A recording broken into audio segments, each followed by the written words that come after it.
Welcome back. It's a very exciting day. You got a whole ream of synonyms last time. Welcome back. It is a wonderful day. Today is International Women's Day. Woo! Tell me your thoughts about International Women's Day. It wasn't that long ago we were releasing an episode for International Day of Women and Girls in Science. Mm-hmm.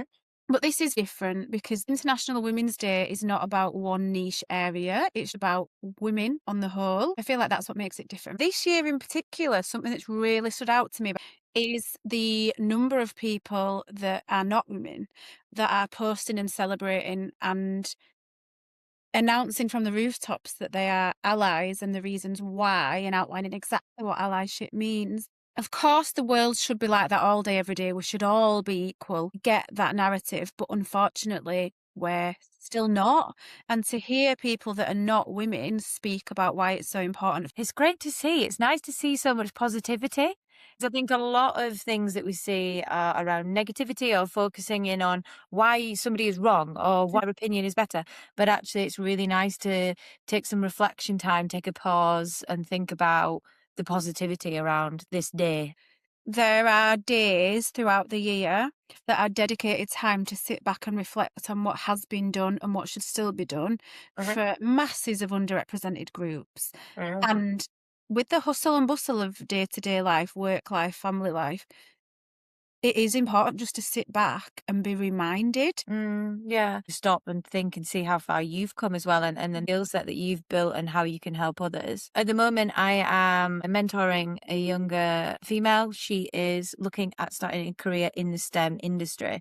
And a lot of our work is on developing different types of skill sets. We're looking at organizational skills, for example. Sitting back and taking a minute to think, well, how actually do I organize my time? How do I get myself here? It becomes second nature, doesn't it? So yeah, taking that time to pause, stop and think. Do you find that you being a STEM mentor is actually also having a really positive outcome on you? Yeah, hugely. I think I'm getting massive benefits from it in lots of different ways. One, because I feel like I'm giving back, which I really enjoy.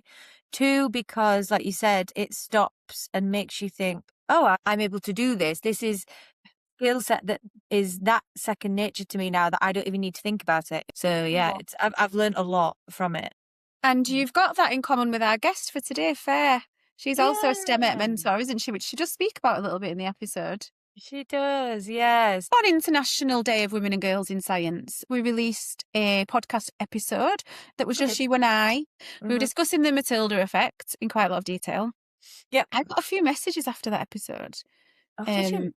Yeah, some people found it quite funny that you beat me at higher and lower. Apparently my reaction to that was hilarious. Was the message of me? No. In fact, Fair, who was on today as our special guest, messaged and said she thought it was nearly the end of the podcast. I mean, you stitched me up. I didn't stitch you up.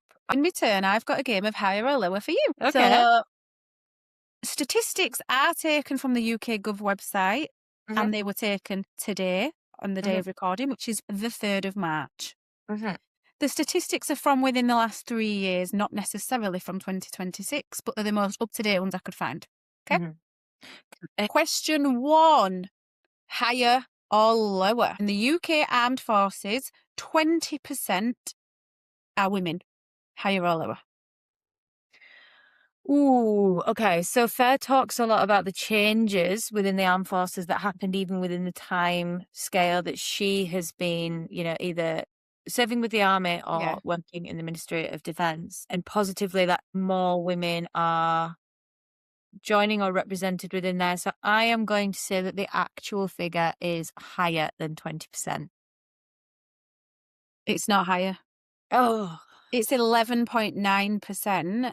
Okay. However, it is very, very slowly improving. That statistic had gone up 0.2%. The lowest percentage was the British Army at 10.4. Ah, interesting. Okay. Yeah.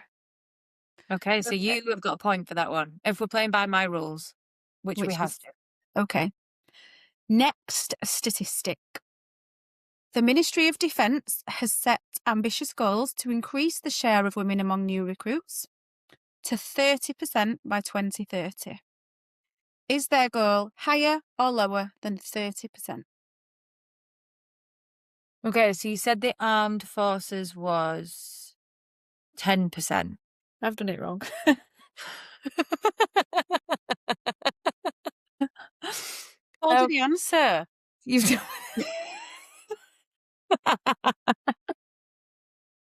Okay, so that one's a draw. Well done. Well done to the pair of us for that one. 30%. I think that's a great target from them considering it stands at 11.9. So Yeah. they are being ambitious, and I think that's what we want to see. Yeah. Agreed. Agreed. Is this the tiebreaker then? We're not on a tie. Yeah, but if there's 3 questions. Okay, next question. Okay. This question is about Fair's PhD that she is currently studying. Mhm. Is Fair's PhD over more or less, so higher or lower in terms of years, than 7 years? Ooh. I know she's doing it part-time. Okay. I think this might be a trick question, and the reason that I think this might be a trick question is because I don't think it is either higher or lower than 7 years. I believe it is 7 years, so I think it is equal to 7 years. So therefore not higher nor lower, equal I, to. I understand your thought process, and if that was a rule that we were allowed to do, I would have styled out the last one in that manner when I gave you the answer. It is lower. It is 6 years, but I thought it was more than that. Yeah, I was convinced it was 7 or 8, but well done. For what? Being a bad quiz master. for for winning a hot beverage back. Oh yeah, I have. Oh, Yeah, you won.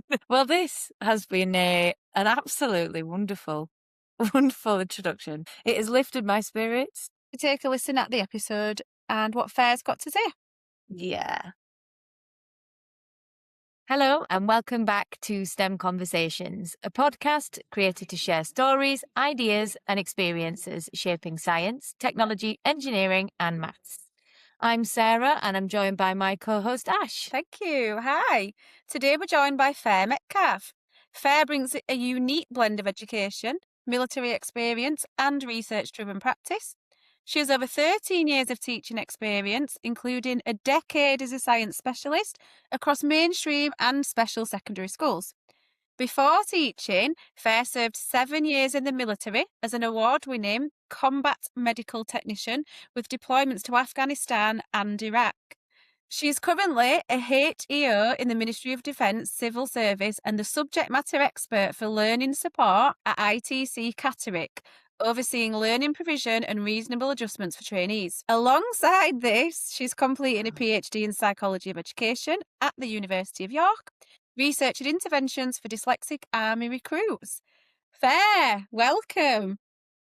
Thank you. I'm so excited to be here. I've been looking forward to this so much because I think the intersection of STEM, the military, the classroom, and the research, they overlap quite a lot. So I'm excited to share my story with you guys today. Can I also just add, on top of all of those things that you've talked about, Ash, that she runs ultra marathons as well. Not even half or marathon, like ultra Stop. marathons as well. Tell me what an ultra marathon consists of. So when you hit 40, it's like the new middle age, it's the new middle age sort of crisis. You start to think, I'm going to run over 26 miles. So I've done a couple. My husband did the wall a few years ago, which was 70, I think it's 70 miles. What? But I only do 34. So you'll get that burn and you'll be like, I need to just run a lot. It'll happen. I saw a video earlier online that there was this lady and she was saying, how do I get attention in my 30s apart from running a marathon? That's it. You just run an ultra marathon and then do that instead. Today, we are going to be talking about challenging stereotypes in STEM. So, we're going to be exploring your personal journey, Fair, into STEM, what shaped your early interests, and how your experiences across different sectors have influenced the work that you do now. We're also going to be talking about how this connects to your PhD research and why representation in STEM really matters when we're thinking about the next generation. But before we get on to that, what have you been working on recently and what's exciting you most right now? Well, Sarah, as you know, because you are one too, I've signed up to be a STEMET mentor, which has been really exciting. So that's something I've been doing voluntary on the side of the PhD and full-time work. But at the minute, I spend time working with my mentee, doing online work to support them. It's about teaching young women and non-binary people about the STEM industry. At the moment, we're working on our CVs. She wanted some tips with organisation, just jobs within STEM and STEAM. It's so big. She's interested in biochemistry. So we looked at different roles within that. Professionally, my main project is probably working on my PhD part-time. So I work full-time at ITC Catterick and I'm doing a part-time PhD. Work do give me time to do that. Yeah. I'm looking at how interventions can improve the self-concept and self-esteem of infantry recruits with dyslexia. At the moment, I'm doing data collection. So if anybody's hearing this that's done a PhD with data collection, they will feel me and they will probably be sending me lots of good vibes. So I start at the beginning of training, the middle of training, and the end of phase 2 training. So it's a long process. If trainees drop out, I lose that full data set. So that's really stressful. On the side of that, I'm trying to get into conferences. I'm doing Pint of Science in Newcastle in May, and which is where you go to a tavern and and you talk about your study and you put it in layman's terms. And so it's quite a fun way to interact with the public and get them interested in your study. And are these people drinking alcohol? Yeah, I've had loads of colleagues at work say they're just going to come and boo me, and that's horrible, isn't that awful? There'll be no booing. So let's start right at the beginning. What did your early career look like, and how did you find your way into this kind of work? Okay, so quite a long one. I enlisted into the army when I was 16. I joined just before my 17th birthday, but then started training when I was 17 the week after. And I went to ATR Lichfield, and where I trained to be a combat medical technician because ladies couldn't join the infantry then. That was the closest I could get to being attached to teeth arms, which I was really excited about. A combat medical technician, we call them a CMT for short. And I did 7 years as a CMT. I deployed to Afghanistan in 2002 on a deployment called Operation Jacana, which was with 4-5 Commando. We were the medical support there. And then when I was 19, was it 20? No, 20, I went to Iraq on Operation Telek. There's a bit of a joke because people say, which Telek did you go on? And I'm so old, I was on the original one. Yeah. So I'm like, we went over and we went through Kuwait, and it was very exciting. For a young soldier, it's a very exciting thing to do. And these deployments were a real eye-opener because it was before you had the internet at your fingertips. Didn't really understand the different cultures to that extent, apart from maybe looking in a book. And to live it was a lot different to what I thought it would be like. So you get some cultural training, but this was the very early days. I got to see how privileged I guess we were in the UK regarding education. These deployments were a real eye-opener. I remember a specific incident with a lady in Iraq who couldn't read, and I think it was her daughter or granddaughter was injured, and I was trying to point the words on the card to see if she needed a tea, and it just made me realise how privileged we are.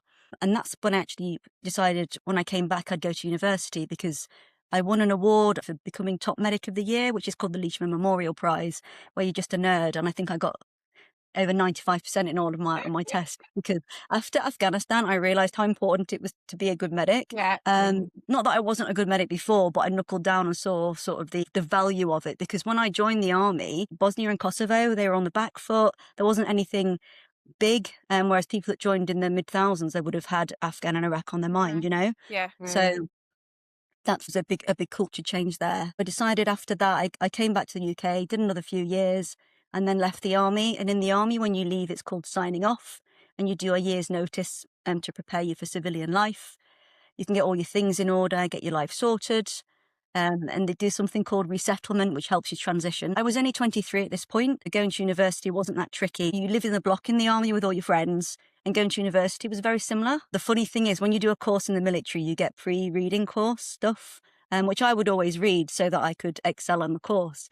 I didn't realise at university that was an optional reading list, so I read it all. I read it all before I started the course, and then I got to my second year of uni, and then got to fast track onto my masters. Hey. Oh, wow. Because I did all the nerdy, ready stuff. I started in archaeological and forensic sciences for my first couple of years, and then jumped into forensic and biological anthropology for my masters. The data collection was a lot shorter than it is now. I looked at the excavation of projectiles and threw deer into sand. where we fired rounds through deer so we could look how to excavate them for mass graves, because that was something I was really passionate about. Through deer, as in the animal? Back in, I think, 2006, there was a big foot and mouth crisis within that time, and a lot of deer were cool. They were part of the natural sort of process that was happening in that area at the time. We used them, but we used them scientifically. So Okay. I shot through the deer I had, but then those deers were passed on to fellow students who were looking at decomposition rates and things like that. A lot of my peers on that course did some really cool studies. They were looking at decomposition rates. Some people use them to look at animal scavengers and things like that. So a lot of the work our cohort did really have helped forensics. That was important. So ethically, I feel okay with it. We're with you. We're with you. By the time I finished that, it was 2008. There weren't many jobs around. There was another recession. So I ended up going backpacking for a year. So I've done everything upside down. I was a late backpacker. I used to compete in Muay Thai. So I went to Thailand to train. I stayed in a monastery where I saw Richard Gere. Wow. I know. Got back to the UK. Could not find a job anywhere. I just couldn't get a job in anything, though. Not necessarily within the science realm, any job at all. It was a horrible time for me. They were saying you're overqualified, take your masters off. And I wouldn't do that because I worked so hard for it. And No. I am working class stock. So not that it's not a huge achievement anyway, but that was huge. So I refused to do that. And then I ended up going to Durham University and studying my PGCE in secondary science. And that was fabulous. I worked at a school at the time that was called UCA, and the staff there were brilliant. The pupils were fun, and I learned a lot there on behaviour management. Say no more. I wanted to actually go into sort of your PRU side of things, Yeah. but I ended up going into special education with pupils with SEND, and that was fabulous. I did a search online, and there was a teaching job in the army, so I thought, right, that is my job, and I got it. Wow. What a journey. And there are so many things I want to talk about from all of that. Starting Same. with, we're not that old, and I'm not in denial. We're all, we're millennials. How you joined the army at a time where ladies weren't allowed in the infantry? So much must have changed since then. I assume women and girls are allowed to join the infantry now? They are now. It's a very small percentage of females that Mhm. join. This will blow your mind. Go on. And when I joined the army, you could not be found to be part of the LGBTQ plus community, else you would potentially be Wow. removed. And there are stories about that all over. And the year I joined, that was lifted. And so many members of my section were, and it was so exciting. So that's changed a lot. That is amazing. In the time that you've been there as well, like that. That must feel really good in a way, especially because you're still working with the army now, to see how it's developed within that time must be a real positive. Yeah, I tell some of the recruits now when you sort of have a joke about back in my day, and they just sort of go, "Whoa!" Yeah. Yeah. They were so limiting themselves to just one demographic of person as well. They'll be losing so many skills. Remember that you would be sanctioned for it, and people were removed from services in those days. A lot of people keep it God. secret. Imagine working in an environment where there were no women and no one in the LGBTQ plus community. I can imagine it was very boring. Dreadful. There'd be no leopard print, darling. I tell you. I also can't believe how much you fit into your career. It's like from the age of 16, the fact that you were so sure at 16 to choose that career path, that is such a young, impressionable age, isn't it? And I think back to where I was and what I was doing at 16, would I be in the same? And the grimace from Ash is probably on a similar line to me. But, like, would I have been? It seems like such a mature decision to make at 16. There were other young people within sort of that intake with me, and you are looked after. We were looked after. When you get to battalion or your regiment, more experienced members of staff will take you under their wing. Oh, good. Well, I'm glad. I feel like you need it at 16. I need it now. I need I to. would need it now. You've talked a little bit about becoming an army medic. How did that time shape the way that you think and the perspectives that you carry with you now? It shaped everything. The strange thing about when you're a medic in the army is you want to do your job, but you want to get good at your job when people are injured. So it's sort of a catch-22.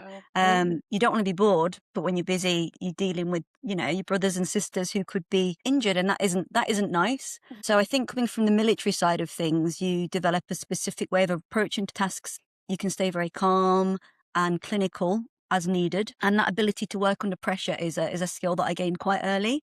And especially, some people say I look young now at 43. You do. When I was 19, I looked about 4 years old, and they'd be like, who is this baby? So yeah, there's also that side of things where people would be like, can I have the grown-up medic, please? I apply that to education as well. So if you see someone struggling, it's sort of using that, being an empath, but also that clinical side so you can support them. And so at the minute, my job is to assess that barrier and find the right treatment for that individual, but on a learning perspective as opposed to a medical perspective.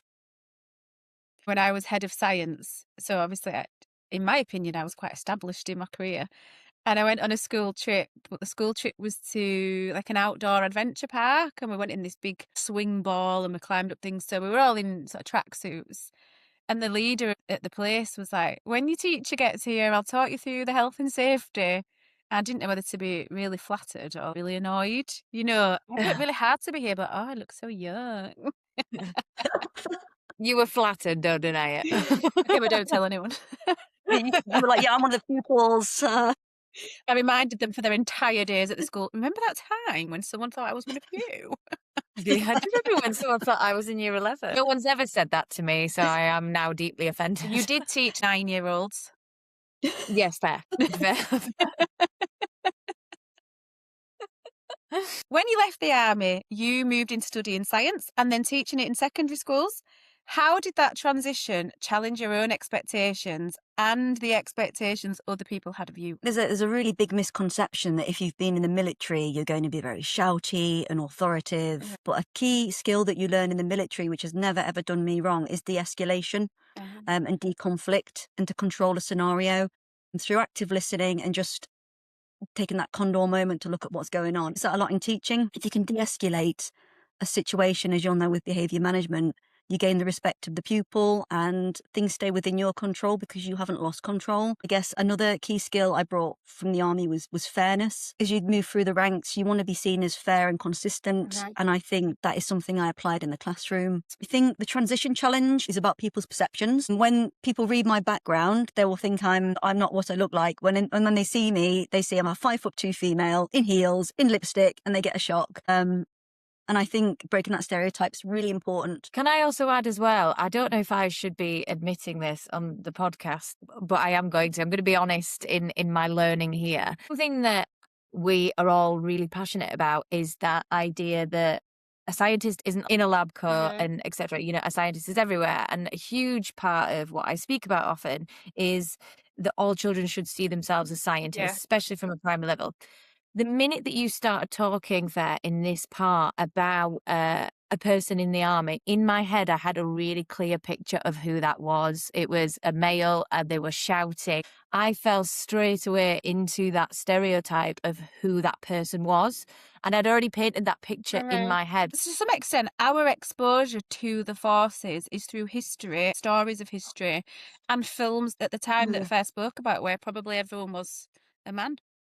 Yeah, and in common media, that's what you see, isn't it? My husband's an he got to warrant officer class 2, so he was a sergeant major. And when I say sergeant major, I know what you're automatically thinking. But the job of somebody of that rank is to nurture. They of course they do discipline, but it's to nurture, it's care for the troops. So when he's gone for jobs, and he's in the post, colleagues have said to him, "Wow, I thought you'd be angry all the time." Can I ask? Did you meet in the army? Is that where you met your husband? Oh no, this is a great story. We did meet in the army, but we didn't get together. But then he got injured in Afghanistan, and I was backpacking, and I said, right, when I get back to the UK, I'm going to come and say hi because I've not seen you. You've been injured.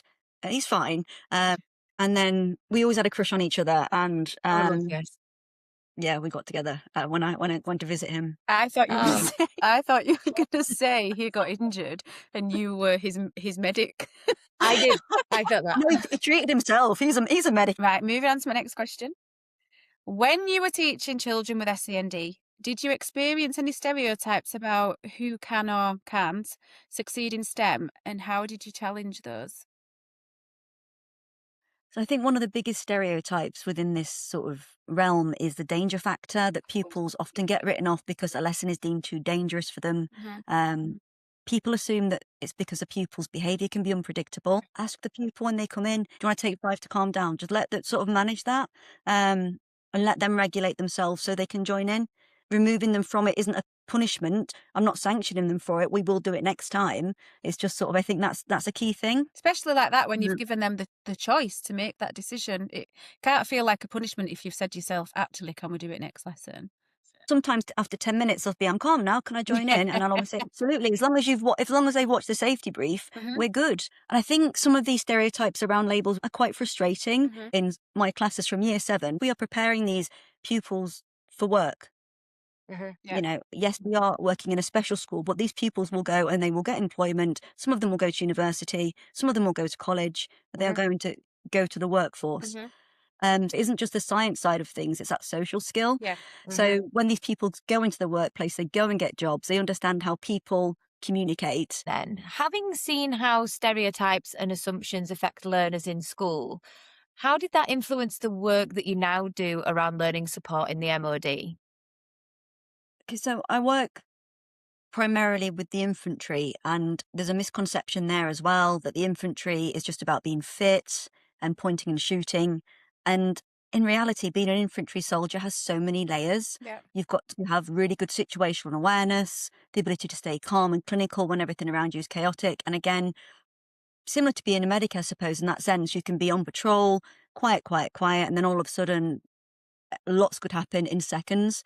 And the infantry are trained for that. So everybody in a section in the infantry needs to be well trained and accountable because things can be unpredictable. If recruits come in believing that they just need to follow orders and not think, that creates that barrier. Everyone needs to be able to step up at some point. While many of our recruits are really capable, some arrive with the baggage of not feeling bright. And this is because at school, perhaps they weren't supported well. They didn't enjoy school. They've got maybe dyslexia or something along those lines that was missed out, or they just didn't like reading and writing. And that is really what I'm trying to support them with. So my role is about dismantling those assumptions. So I help them realize that they aren't academic failures just because they found school difficult, Yeah. and they're professionals, and they just need to process complex information under pressure. I work with them to help them do that around if they may or may not have learning barriers, but I help them understand their brain, and that makes them a better soldier and a better student, which is kind of what I do now. So, at what point did you realise that these issues needed to be explored through research and that a PhD was the right way to do that? So within the first 3 months of being in this role at ITC, which was nearly 4 years ago now, I realised we had a significant disconnect. Yeah. So training teams, who the instructors, were identifying learning or trainees with learning barriers, or the recruits were self-disclosing these barriers, but it was happening quite late in training. And as we know, intervention Yeah. happens earlier. We know it's going to be more successful. We know we've got that safety net in place. So to address this, I now use a screening tool from the British Dyslexia Association. It's a Smith and Everett one, in week 2.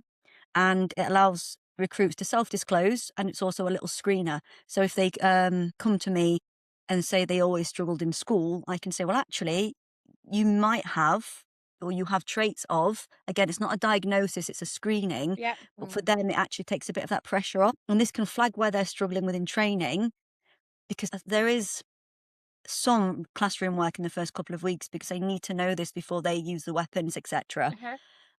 So it's I work with the training team and the recruit, so the training team can support as needed. I realised the only way to improve this system was through evidence. So I can't just suggest things to the MOD and they do it. It'd be great, wouldn't it? Yeah. You have to prove it. So I thought, well, I'm collecting that data anyway, I might as well put that into a PhD. And so I'm funding this research myself, which hopefully speaks Wow. about I how did wonder passionate they about are. that, but I didn't want to ask. Yeah. Wow. No, I'm self-funding, because I do think it's going to make a difference. Yeah. I feel like it's really important. And I think the PhD is the right route because it has that academic rigor behind it. And it'll change these observations into formal evidence that can hopefully drive policy changes later. And it's about building a solid case to show that early support doesn't just help the individual, but it actually helps the entire training program and makes us more efficient. I think this is a group of young people who probably haven't had so much and fighting for them and their cause. I think it's really exciting. You're going to make a very big difference, I feel, with this PhD. I agree. I've been keeping up with it on LinkedIn. I'm personally not doing a PhD at the moment. So Have you got plans to? probably not. But if you did, you could just use my tips. Yeah. I'm going to use Fair's tips. The problem with it is, though, people don't understand how you get on it. I think that's the biggest hurdle. Yeah. So, And there's quite a lot of fear about it, I suppose. I think there's probably a lot of, would I be able to do a PhD? I think that would be a hurdle for me. Am I the right person to do a PhD? Do I have the time to do it? Girl, you're the right person. And by the end of STEM conversations, I've signed up to do a PhD. So that brings us up to where you are now.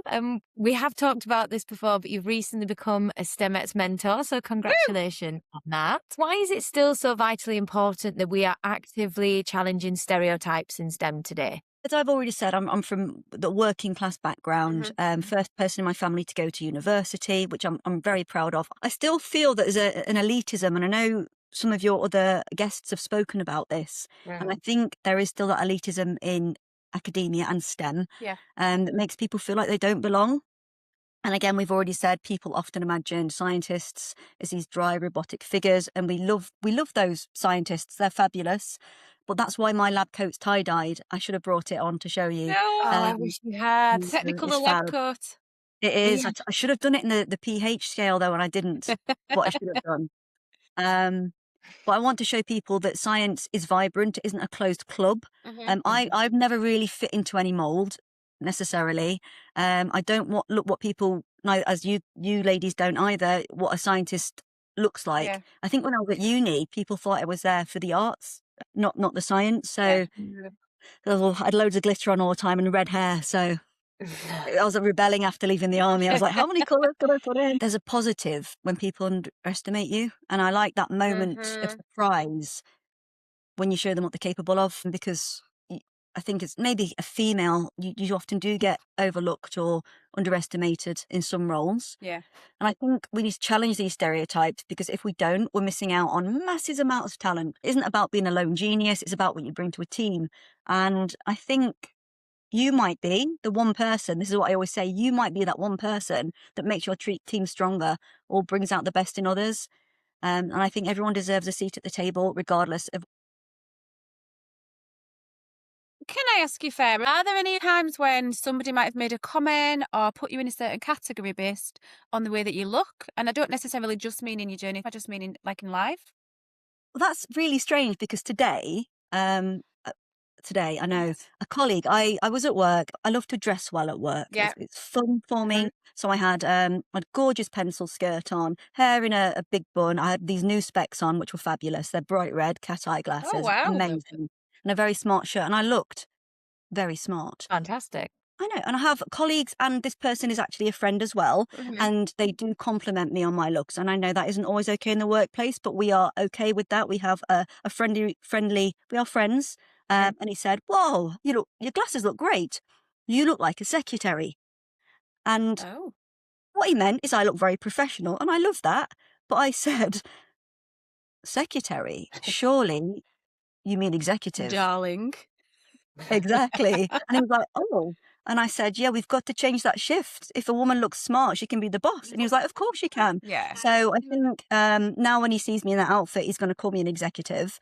But it's just sort of changing the narrative through friendliness. You don't have to be aggressive about changing it. But that little shift in that word, instead of secretary, boss. I love it.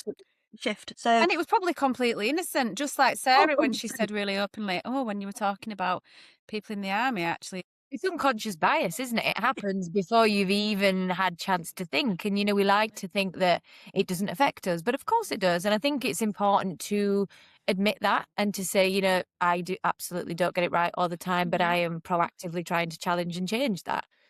Somebody once asked me if I was after a promotion when I wore a pencil skirt to work. And I thought, I was just after compliments, actually. The good thing about that is I spoke to him after. I said, could I use that as a positive example Yeah. of sort of changing the narrative? And he was like, absolutely, because he genuinely meant nothing by it. And he's really positive, and he's going to give me a fist bump now and say girl boss or something. I don't know. Yeah, now he's famous as well, so. Well, now he's on a Yeah. podcast. So So You'll well love that. done to him. well done to your friend. Some people listening to this might actually think, though, oh, I might have said that to someone and now I won't. Now I'll say they look like a CEO instead. Yeah. And then they might turn around and be like, actually, I'm a secretary. A secretary, duh. Okay, so as a final thought, linking nicely to what we've just discussed, actually, if we don't challenge stereotypes in STEM, who do we lose and what do we lose with them? I think we lose the creative kids. We lose the curious kids. Yeah. And I don't mean that in a negative way. I mean just the people who are the fabulous ones. We Yeah. use those young people from the working class backgrounds who found something in a bin and sat in their room reverse engineering it to see how it works.